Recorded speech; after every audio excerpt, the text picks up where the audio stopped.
Alright, let's review Ivy the Kiwi. Oh wait, excuse me, I said that wrong. It's Ivy the Kiwi? The game's title presents itself in the form of a question, like the publishers are playing some strange game of Jeopardy! But after playing the game, I understand why it's called that, but it still looks a little bit weird to have a question mark in your title. But whatever. The story is about a newborn chick named Ivy, who's different from all the rest of the chicks. Unlike the other birds, her wings and body were bright red, and also she couldn't fly. Although, I think it's a bit unfair to say she couldn't fly. I mean, she was just born. Give her a little bit of time to learn. Let's not just assume she's just the red-headed stepchild of the family, just because she's red. When Ivy was born, she was upset because her mother was nowhere to be found. So not even bothering to get out of the eggshell she just hatched from, she heads out to find her, and then the adventure begins. The whole game is played out like a storybook. From the graphical style, you really do feel like you're playing the game off a page in a book. Now, the only thing I didn't like about the graphics was the color scheme. I thought it was too bland, and I wish there were a few more colorful levels to brighten up the action a little. The controls are very simple. The bird moves on his own. In fact, the bird never stops moving. It's like a lemming. It'll keep moving no matter what the danger in front of it.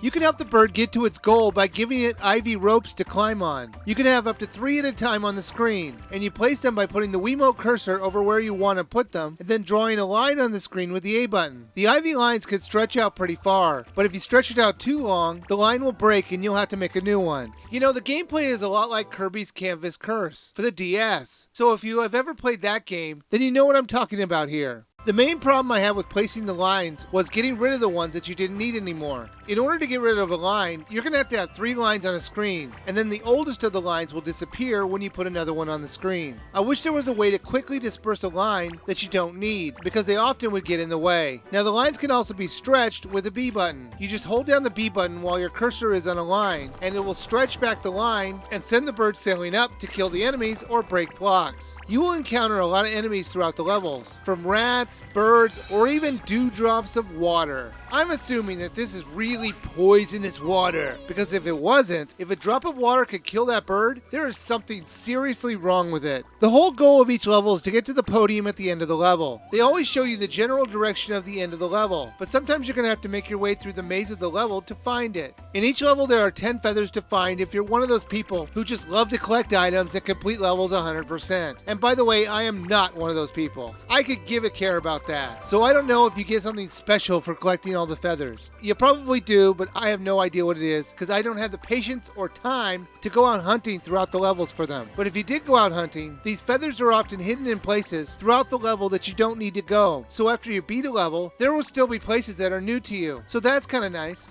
There is also a multiplayer mode. It's just a simple race to see who can get to the end of a level first. It was okay, but I actually preferred the single player game. Ivy the Kiwi is a fun little puzzle platformer. It's currently retailing at $29.99, and for that price I would say it's worth a rent. But this title has a little bit of a twist to it. See, the publishers are going to do something really smart. They're going to release a smaller version of the game sometime this fall to the WiiWare. Now the Wii Disc version has 100 levels, and the WiiWare version apparently will only have 50. When the WiiWare version comes out, I suggest you buy it. As for the Wii Disc version, at the price they're asking for it right now, I would say it's worth a rent. But if it comes down another $10, then it is worth a buy.